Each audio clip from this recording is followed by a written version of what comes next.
laporkan hari ini Laporkan. ke majelis Silakan. hakim untuk memutuskan perkaranya. Silakan. Oke, cukup. Silakan laporkan. Baik. Oke. Ayo sampai ketemu lagi. Selesai. Enggak. Cukup. Laporkan ke hakim. Siap. Ya, saya bukan Kami tidak akan bersedia di sidang. menyampaikan. Saya Siap. tidak bersedia di sidang secara online. Oke, Tolong siap. jangan ngebohong depan hakim. Habib Rizik hanya sedia siap hadir di sidang offline. Ya. Perhatikan itu. Mohon izin penuntut umum di Bareskrim, karena majelis hakim menginginkan terdakwa untuk terlebih dahulu hadir di persidangan dengan cara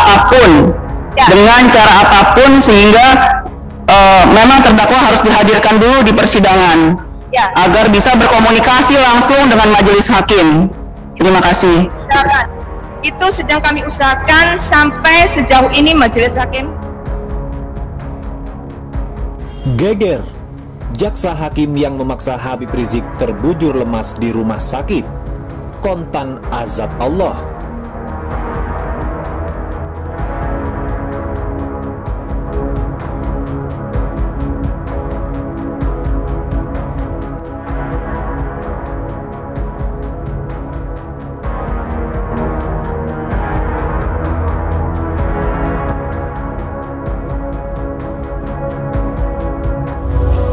Belum perang sama Allah, Allah baru menunjukkan sedikit kuasanya saja, kita nggak mampu. Dalam hitungan beberapa detik, ribuan nyawa bisa meninggal dunia. Innal ladzina yuhibbuna an tashi'al fahishatu fil ladzina amanu lahum adzabun alimun fid dunya wal fil akhirah. Orang-orang yang suka menyebarkan al-fahisyah, perbuatan kekejian, fitnah terhadap orang-orang yang beriman, bagi mereka azab yang pedih di dunia dan juga azab yang di akhirat. Jangan tanya bagaimana dahsyatnya azab di akhirat berbandingkan kepada azab di dunia. Inilah hukuman daripada Allah kepada orang yang menyebarkan fitnah terhadap orang-orang yang beriman. Siapa saja yang memusuhi, siapa saja yang memusuhi atau mengganggu atau membenci kepada wali-waliku, kata Allah, baik dengan ucapan, dengan perbuatan, atau yang masih tersimpan dalam hati i'tiqadnya dia membenci para wali-wali Allah, waliyan faqad adzantuhu bil harbi, maka sungguh aku mengumumkan bil harbi, perang kepada orang itu. Sehingga dengan fitnah itu orang mengecam kepada orang yang beriman, mengaibkan kepada orang yang beriman, dan juga menuduh kepada orang-orang yang beriman.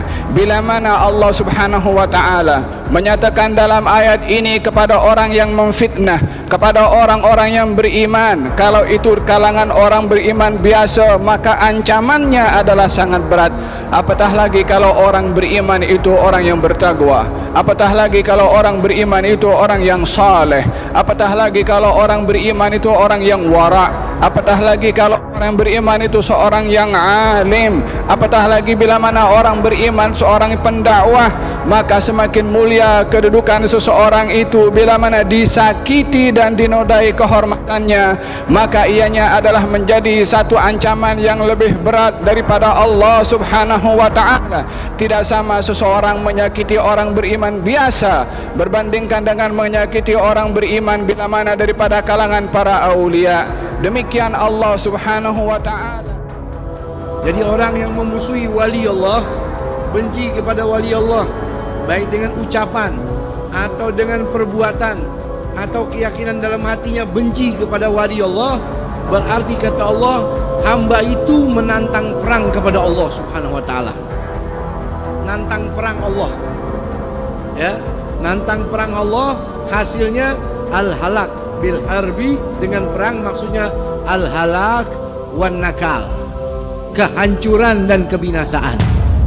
Dalam hadis qudsi menyatakan, kata baginda Rasulullah sallallahu alaihi wasallam, Qala Allah subhanahu wa ta'ala, man adali waliyan faqad adzantuhu bil harbi. Siapa orang yang memusuhi kepada para wali-wali aku isytiharkan kepadanya peperangan. Kata Allah subhanahu wa ta'ala, yang diisytiharkan peperangan oleh Allah kepada golongan orang-orang yang memusuhi para aulia Allah subhanahu wa ta'ala.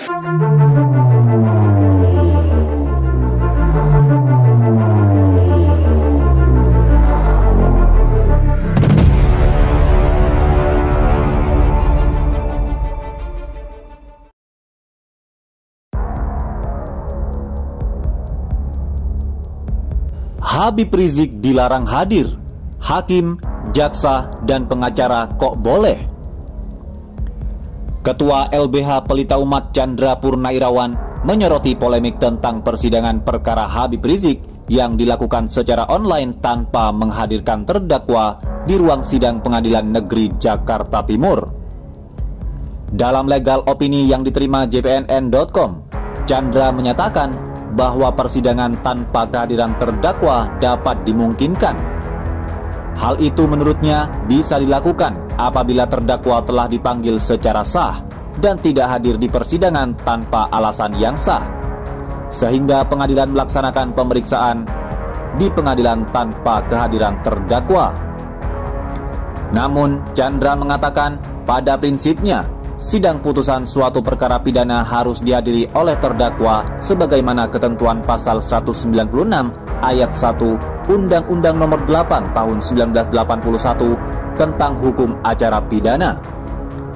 Pada prinsipnya, sidang putusan suatu perkara pidana harus dihadiri oleh terdakwa, kata Chandra. Dia lantas menyinggung surat edaran Mahkamah Agung Nomor 6 Tahun 1988 tentang penasihat hukum atau pengacara yang menerima kuasa dari terdakwa atau terpidana in absentia atau terdakwa tidak hadir. Menurut Chandra, ketentuan itu pada intinya memerintahkan hakim untuk menolak penasihat hukum yang mendapat kuasa dari terdakwa yang sengaja tidak mau hadir dalam pemeriksaan pengadilan, sehingga dapat menghambat jalannya pemeriksaan pengadilan dan pelaksanaan putusannya. Berdasarkan penjelasan di atas, kehadiran terdakwa adalah keharusan. Semestinya lembaga peradilan melaksanakan aturan tersebut, ucap Ketua Eksekutif BPH KS Humi Komunitas Sarjana Hukum Muslim Indonesia itu. Apabila ada peraturan Mahkamah Agung yang memperbolehkan terdakwa tidak hadir dengan alasan COVID-19, Chandra memandang hal itu perlu ditinjau ulang karena aturan tidak boleh dibuat bertentangan dengan yang di atasnya. Pada poin keempat dalam legal opininya, Chandra menyebut apabila pandemi COVID-19 dijadikan sebagai alasan pengadilan tidak menghadirkan terdakwa di persidangan, semestinya ketentuan itu diberlakukan secara adil sehingga majelis hakim, jaksa, dan pengacara tidak perlu hadir di ruang sidang. Sementara pada fakta sebaliknya, majelis hakim, jaksa, dan pengacara hadir di persidangan. Ditambah lagi perkara lain terdapat perkara pidana yang terdakwanya dihadirkan, jelas Chandra. Chandra pun mengaku punya pengalaman beracara selama pandemi. Ketika mendampingi aktivis kritis yang disidangkan, kejadiannya juga sama, terdakwa hanya dihadirkan secara online. Terkadang terdakwa tidak mendengarkan secara jelas apa yang sedang diperbincangkan di dalam persidangan. Tentu hal ini dikhawatirkan mengabaikan hak-hak terdakwa untuk memperoleh keadilan, pungkas Chandra Purnairawan.